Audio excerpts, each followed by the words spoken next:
And we're going to go ahead and move on to the final band of the night, and that is our friend Ben from Oceans in Silhouette. So Ben, why don't you chime in, and it's been a minute. Tell us what you got going on, what this track is, and I don't know, just give us the lowdown, dude. Yeah, man. Thanks for having me back. I know it's been, like 6 months or so since the last time I was on.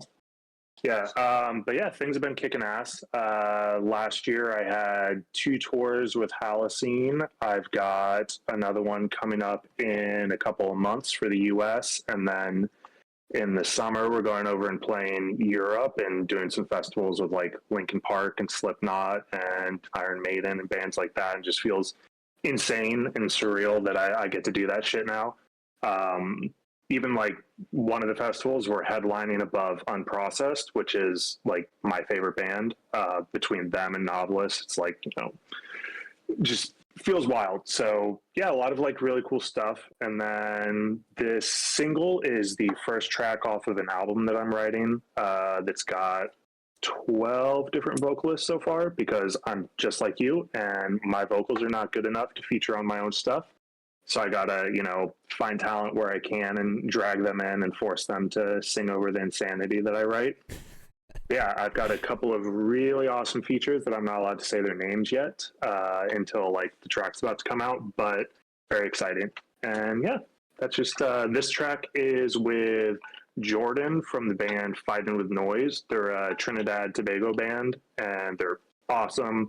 Their drummer is a good friend of mine, and when I was looking for vocalists, he hooked me up with both his lady, who is Jordan, the one singing on this track, and another guy named Donnie from another really good band down there. So he'll be on another song too. So. Hell yeah. So, Ben, backstory, Ben's band, Ocean in Silhouette, was one of the first bands I had on the show. I think he showed up episode 2. Episode 2 of season 1 was his first appearance, and ever since he's been like a Banger Wednesday favorite. So I always enjoy checking out Ben's tracks. He's always bringing like a little different flavor on all of his tracks. So here we go, guys. I got him queued up here. We're gonna listen to this on Spotify, and let's see. Let me make sure I got it on the screen for everybody. It's a Spotify playlist, so what I'm going to do is I'm not going to make it super big because I want everyone to be seen headbanging listening to it. So here we go. Oceans in Silhouette. Oop, let me play the right track.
Right.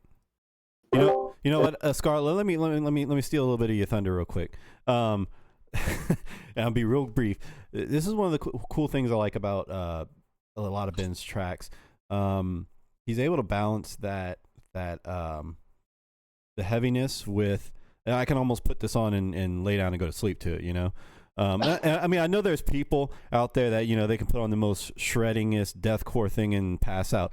But I mean, for me, this is something that I can just chill, go to sleep at. But at the same time, it's still a heavy ass song. So I like how he balances that out with his riffs. But yeah, I just wanted to throw that in real quick. Scarlett, go ahead. I'm sorry.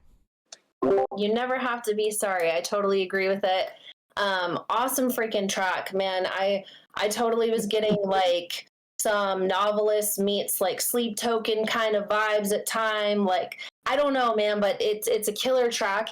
And honestly, I just love how it was so flowy, but you get those really heavy parts in the guitars where they just sound mean and full. And man, I really love the track. So with that, I of course, yeah, I've never heard of your project before. Considering it's just like a photo of you, has your artist profile picture, I'm gonna go ahead and go off the assumption that you're probably the main writer in this project. Are you the only person in this band? Yeah, like officially, I'm the only person that's in it. It did start as like a post-hardcore project at the beginning of the pandemic, and then the vocalist just kind of went off into the ether and never finished anything for it. So I eventually reclaimed the name for myself, and I was just releasing progressive, like instrumental music, like Polyphia kind of stuff under it. And then I was like, you know what, nobody listens to instrumental music if you're not Polyphia, so it's kind of pointless to keep focusing on that. And I started just putting out songs with vocalists that I either meet online, or I had a guy, Miguel, that's on two of my top tracks, that he's local here to Northern California too. So yeah, just having people fill out the songs for things that I can't physically do myself, which I'd love to be a better vocalist, but the people that I work with are so good, it makes like it all worth it to have to like go back and forth over the internet with like sending demos and drafts and shit back and forth. So I guess like with that being said, so you're saying you do a lot of collaborations with people from the internet versus like finding people that are in your local area, or do you kind of do a mixture of the two to find people for vocals on your tracks? So it's been like 95% people that are overseas or in other locations in the US. Like I got a guy Parker that's on one of my other tracks that lives in Kansas. So, obviously hooking up with him in person isn't very possible, even though he's in the US. Sure. One of the issues with where I live is it's the Bay Area. So the music scene here isn't super great. It's mostly like tech workers and, the whole Silicon Valley vibe. So it's been a little frustrating to try and find people that are able to like commit and follow through and have like the same passions as me here, which is one of the only reasons that I'm grateful for social media these days. I can find those people that, are going to fit on my songs regardless of where they happen to be located. Oh yeah, I feel you. I'm totally in the same boat. Like, my metalcore project is spread out, and it was all an online thing. So we're so fortunate to have the online kind of atmosphere and the tight knit community of musicians and stuff to kind of help us network and make things possible that otherwise might not be. So that's super cool. So do you write the drums and the bass and everything else too? I'm guessing then you don't kind of like outsource those things, or how does that kind of work? Yeah, so I do all the production, all the mixing. I had a friend, Brandon, who he's got a really incredible band and they're signed to a record label and can't wait for them to blow up. But he did a master for me on it. But everything else, yeah, just me sitting in front of my computer and being a nerd about it. Amazing. So you do all the mixing too. So you mixed this track that we just heard. Yep. Wow. Yeah, so this is the first one that I've put out that I did the mix for, besides like a cover that I had done. I had like a couple of bad experiences with some people and also just trying to save money. So I figured, dedicate myself to getting better at mixing. And I'm really happy with how it turned out. And I'm just going to do all my own stuff from now on and try and be cheap about it. Hey, there's no shame in that, man. I'm over here DIYing music videos. That'll be a good Banger Wednesday shirt or something. Banging on a budget. Yeah. Yes, I would wear that. Yeah, no shit. But real quick, so you do all your own mixing and whatnot. Why don't you tell the good people what your guitar plug-in is? Oh, so on this one, it was Archetype Gojira, just because it had, really nice like spankiness to the single coil tones, even on like really high gain stuff. Everyone uses Nolly, and I love hearing other people's stuff with Nolly. I've never gotten a tone out of it that I like. So, I just stick with Gojira more often than not. There are a couple spots that are layered with Fort and Cali and a couple of tones from an STL Tones pack, the Will Putney one. Oh, yeah. I think there's like a PRS Archon amp in there that I have layered under some stuff, just for filling out some frequencies. And then all the clean guitars on this one are the Mateus Asado archetype. Hell yeah. Sorry, Scarlett, back to you. I was itching again. No, pop in. The more the merrier. I love that. So that's awesome. So I guess, man, I have so many questions. I don't want to take all the time. I have so many questions. No, go for it. No, that's what I'm here for. Come on. So since you basically, so I'm guessing you hire kind of like studio musicians then when you tour, because you said you just got done with 2 tours or touring kind of back to back. So how does that kind of work for you then? Oh, so that's just me. I'm the touring guitarist for a band, Halocene. So it's their tours. I wish I was doing these huge tours with the Oceans and Silhouette stuff. I understand that now. Okay, perfect. Okay, yeah. That's awesome. So are you going to try to plan on like getting members to fill out this project? Is that like a thought in your mind, or are you kind of pretty content just kind of rolling how you're rolling with all this stuff? Ideally, if the demand gets up there and I get an opportunity for a tour, I got a lot of like really talented musician friends that I know would be able to do a tour with me. And, if there were a budget enough to justify it, that would be incredible. I'd love to tour with this stuff. I would probably have to, because everything's with a different vocalist, find like one person who's so well, like multi-versatile that they can, handle all the different stuff. Yeah. But yeah, that would be a dream. Right now though, it's, still just like getting its feet under it. So I'm trying to twiddle my thumbs and just hope that, things keep going well. Yeah. And it's a strategy. Yeah. And honestly, dude, I could totally see Oceans on a bill with like a Dayseeker, man. That would be like an awesome vibe, show to go to. You would just slide right in there, no problem. You guys keep bringing up like all my favorite bands and chats in here, like comparing like, the song to all these incredible bands. So you just, keep blowing up my ego. It's fantastic. That's what you we're here for. It. Awesome track. Yeah. Very good track. So I don't want to pronounce the name of it because I feel like I'm going to mess it up. Can you say the name for me? Matryoshka. What does that come from? Can you give me some background on what name of the song is and kind of maybe why you named it that way and what the song is about? Yeah, so actually the Next Door to Heaven people definitely know what it is. It's the little Russian nesting dolls. It's called a Matryoshka.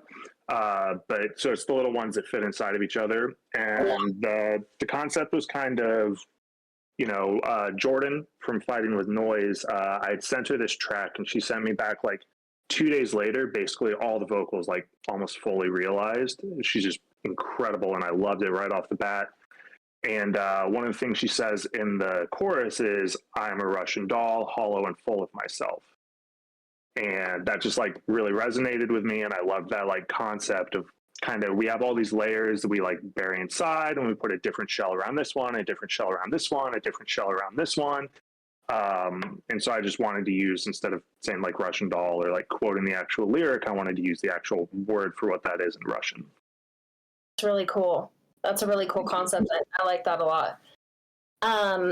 So I guess I guess I think I'm gonna let some other people chime in because I'm sure like Bo probably wants to ask some questions about gear because he's the gear guy. So we'll let him maybe ask some stuff now.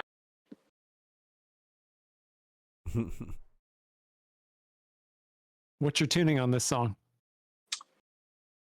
So most of the song is in drop A actually, but there are a few sections where I pitch it down to drop C sharp. So it's down like 8 semitones.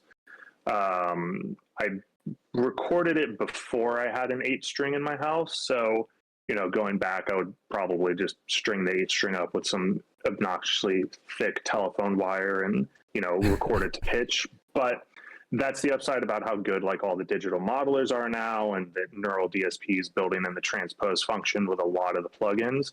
Yeah, so the we transpose on those on the X whatever, suites are freaking good. Yeah, and the tracking on them is really great if you're playing single notes. And so just tuning down to something like that, it makes it a lot easier because then I can brainstorm and record things that are going into different tunings without having to like have 6 different guitars laying around to play around with it. Hell yeah. So I know I joked about it in the chat. Same with the band right before, which was the single coil. A lot of single coil on this one. It's definitely not something that we get a lot on this show. I appreciate it when I hear it. I appreciate it when I hear it. Yeah, I'm very new to like metalcore and prog and like really, really heavy stuff. It's only been the last like 6-7 years that I've even listened to bands like Periphery and Dayseeker and stuff like that. I was always kind of like a Mars Volta, Circa Survive, Thrice, Thursday, kind of like post-hardcore guy for most of my life. So playing in a lot lighter,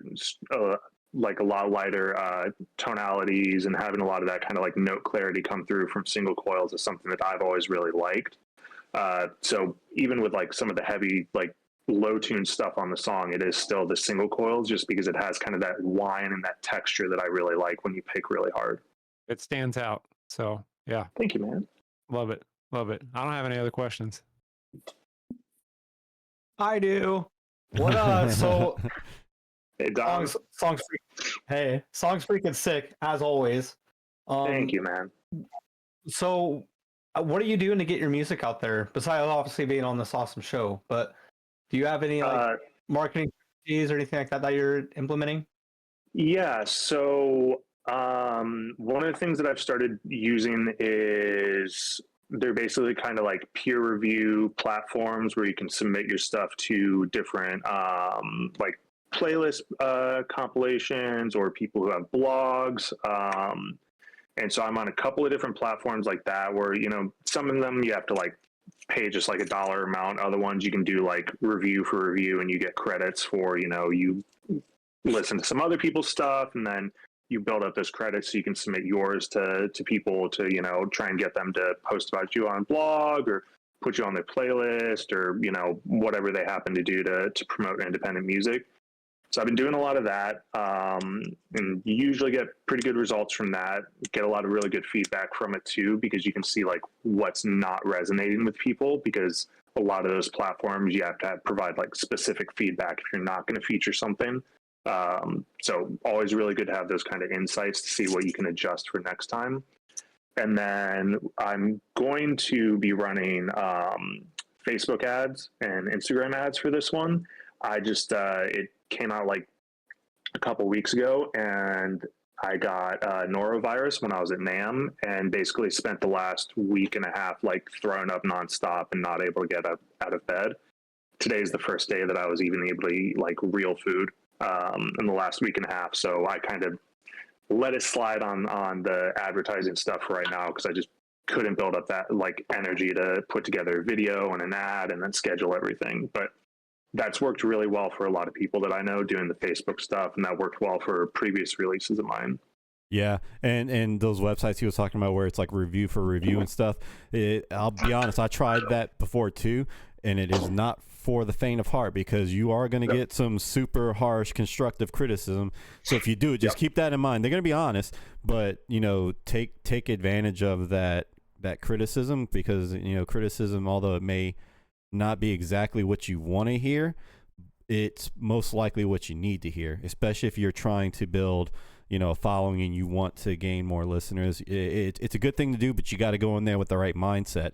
But great, they're a great way to promote your music. But I do want to touch on one more real quick thing, and then I'll turn it back over to Dom. So you mentioned NAMM. How'd that go, man? What all did you get to do there? Anything cool happen? Yeah, some really cool stuff happened. So I got invited by Vola Guitars, and they got me a pass, and they're just incredible. Like, we've been talking about Novelist a little bit in chat and on the show so far, and Pierre Daniel from Novelist is, favorite guitarist. Like, I own one of his signatures. They just released one of his new signatures, and he's one of their artists. So I had some really good conversations with them. We'll see where things go. I'm still working with like Paul Reed Smith is my current sponsor. But they're 7-string offerings, and obviously they don't even have an 8-string offering. It kind of limits somebody like me. So we're going to see where that goes. I don't want to make any like assumptions or any like rash decisions, but yeah, I had a really great conversation with them. Hung out with a lot of like really cool people that I'm sure everyone here would know about. Like, stood next to, Courtney from Spirit Box while watching Mike Stringer play for a while. Found out she has a picture of my dog on her phone, just weird stuff like that. You hung out with Poppy? I didn't see Poppy, but I did get to hang out with... Oh, no. You haven't been on TikTok lately, have you? No, I don't use TikTok if I can avoid it. She was at the Grammys. Oh, she was? Yeah, Courtney was. Well, they both were. Yeah. And an interview came up to her and said she was Poppy, and then started interviewing her as Poppy. And she just rolled with it. Yes. Yep. I am Poppy. Yes, I am here. I am Poppy. Sorry, continue. Every woman in metal is the exact same, right? Mm-hmm. No, I mean, yeah. Honestly, if you asked me 6 years ago, I wouldn't have known the difference between Courtney LaPlante and Poppy. But they are both incredible. But yeah, that sucks to get mixed up with somebody like that. But yeah, a lot of really good stuff in NAMM, a lot of really cool people to hang out with. I mostly just use it as an excuse to socialize with people that I wouldn't normally get to see because they live in other countries or on the other side of the US. And we can kind of all like just get together and be immature and nerd out about gear for a couple of days. Oh yeah. Back to you, Dom. Yeah. I don't have any more questions, but freaking sick as always. Yeah. Thank you, brother. I really appreciate it.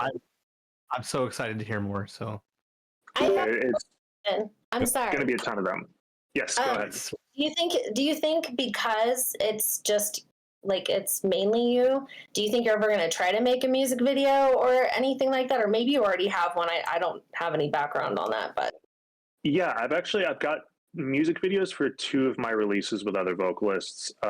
Wait, let me show how much I love Ben's band. One of them is the one he did with Parker, and the other one is with Miguel. Was it Shouting from the Ocean? Yeah. Yep. Look at that. Yeah.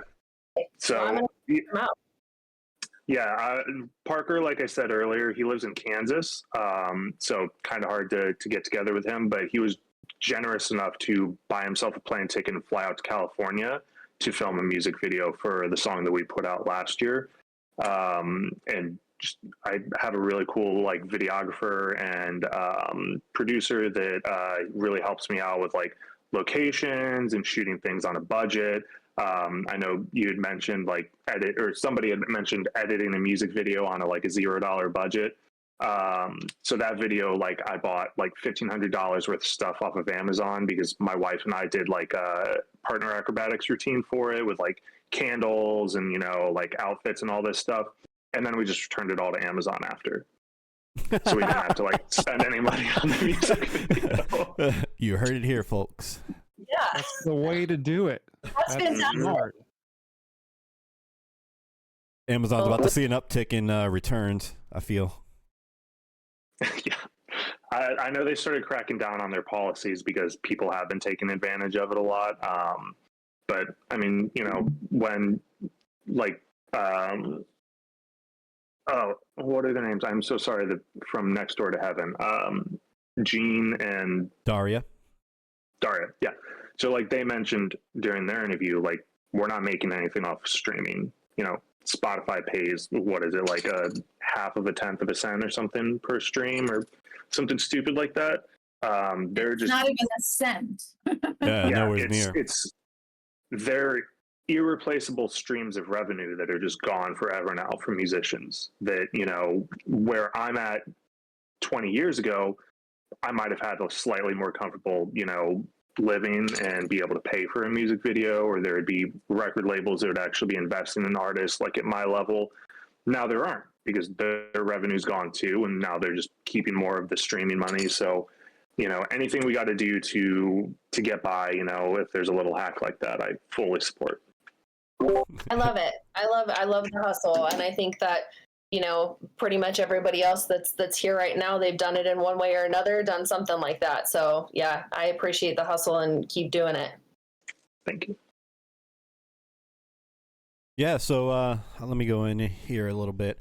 So this is a fairly new track. How many more you have coming down the pipe right now, you said? So I think I've got 12 more that are in the works with different vocalists. They're all kind of in like, for the instrumental, they're either 100% done or they're like 80% done. And we're just kind of like finalizing a couple of things, just mostly waiting around on drafts for vocal ideas from people. It's always, that's kind of the hardest thing about, you know, working with people overseas, or that, you know, you don't get to like see every day and put pressure on them to, you know, get off their ass and send you something. Yeah. And also just because a lot of these people are just doing the song for free, just, you know, because they're friends, or they just, you know, want to be on the track because they like it. I also don't want to be really pushy and be an asshole and be like, hey, listen, I have a deadline, you need to get this shit. Yeah. So it's a good way to test my patience, to, you know, just sit around and, you know, try to let them like work through it at their own speed. Yeah, so there should be full album and then a couple of like little like palette cleanser instrumental breaks in between a couple of the songs that, you know, just are stupid, annoying things that I wrote when I was still trying to be Emmanuel Gardner. I love it. So I'm just trying to recap a few things. So you do have a couple more tours with Holocene coming up and whatnot. Did is that the same band that was it Josh Rez? Didn't he do a stint with them? Yeah. Okay. Did you play with him? So he did. No. So I did the tour right before him. They hired me for the tour like 7 or 8 days before the tour left. And I was in Indonesia for 5 of those days. So I had like 3 days to learn all their songs. But they had a guitarist fall through, and a friend of mine from overseas that they asked if he was available recommended me instead. So I had to like scramble to get the songs ready. And then I went on this tour, and they were like, hey, you know, like, we have this other guy hired for the summer tour that they did over in Europe, which was with Josh Rez. And they were like, but we'd like you to, you know, come back in the fall and be, you know, our like, you know, kind of permanent touring guitarist. So it sucks that I couldn't do the Europe tour because they got to play Download Fest and, you know, a bunch of other like really cool shows. They opened for Atreyu. But I mean, you know, Josh killed it. That guy's a great guitarist. So props to him. Yeah. So real quick backstory: Josh Rez, he was on the show twice actually. But the I found him not because of his band he had, which was Reverse the Hollowing. I found him because I was going down the YouTube rabbit hole, and he had posted this video, and he actually documented himself learning to play guitar for like, I think it was like 10 or 15 years. So there's a YouTube video out there of him from day one till current. And I just thought it was really cool that he actually had the thought to start documenting it the day he started, so you can see his progression learning guitar, and he's amazing now. But anyway, I reached out to him and said, hey man, come hang out with us on the show. He came out, and then he came back on again, and then right after that is whenever he went on that tour. So it was really cool. So it's funny how all the networking is starting to like overlap. You start hanging out with people that met other people, and they hung out with other people. It's really cool. But back to Oceans here. Let's see.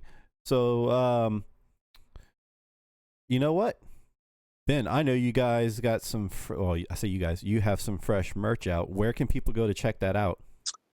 Oh yeah, I actually just got my website up and running. So look at that. Here it is, my link tree, and then let me open my website so I can link to that directly. That is also the other only way that artists make money these days is from people buying merch. So I've got a couple of really annoying things up there, like a shirt with my dog on it where he's in jail for being a bad boy. And just some other fun stuff like that. Yeah, so if anybody is interested in merch, that's always incredible. That's a huge help. I just started using Shopify because I was using TeePublic before that because it's just like print on demand, and they have like the worst margins in the world. You sell a shirt and it's like $18, and you're like, oh, here's $1. Enjoy. Yeah. Yep. So Shopify is a lot better. You can set your rates a little bit more competitively and price things the way that you want. So always recommend that instead of things like TeePublic, or I don't know what the other ones are. Right on. Yeah, definitely. So, you know, like Ben and a lot of the other bands mentioned and kind of echoed on each other, you know, take the time, go find all these bands' pages and listen to their music, support them. If you can spare a few bucks to pick up some merch, pick up merch, because that's what helps them to continue to provide this music that we love to sit here and listen to. And I mean, it's an investment. You know, you're investing in that band, and you know you get paid dividends in good music. So look at it that way. Go follow these people, and you know. And also, go ahead. Yeah, if you don't mind me mentioning, I also wanted to say that if you want to support the bands and don't really have any money at all, even if you don't, you can always spread the word. You can always spread the word amongst any of your friends, co-workers, anyone. That helps tremendously, and that will not cost you a thing. Yep, definitely. Networking, man. That's what this whole show started on, man. Networking, and it works. It's a proven fact. But all that to say, if you don't remember any of the links that any of the bands are telling you, and you want to come check out any of the tracks you heard tonight or any of the other tracks that these bands have put out, these bands will be on the Banger Wednesday Spotify playlist. I'll get them up in the next day or so. Make sure you add the playlist, listen to them and all the other bands that's been on the show, because again, we have over 100 tracks on there, well over 100 tracks now. Ton of amazing bands, and this is something Dom mentions all the time, the caliber of music we get on the show is astounding. When I first came up with the idea and I started just throwing it out there, I really thought I was going to get a bunch of stuff that wasn't going to be great, you know. And ever since day one, I mean, you're looking at 3 of the bands right now that were on the first successful episode. Bo and Elijah, Dom was there, and Ben with Oceans. Because I'll be honest, for the real quick history lesson, season 1, episode 1, a whole bunch of bands sent me tracks, said they show up.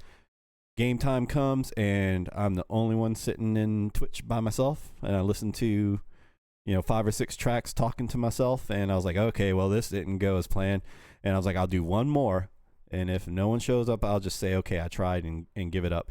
And the very next episode, I had 5 bands, and again, these 3 bands were there, and I was just astounded by what I was listening to. And here we are now, 4 seasons later, a year and a half later, and it's just been fun. So that's just a long way of saying, go ahead, Dom. It's really been a year and a half. Yeah. That's crazy. Yeah. Yes, it has.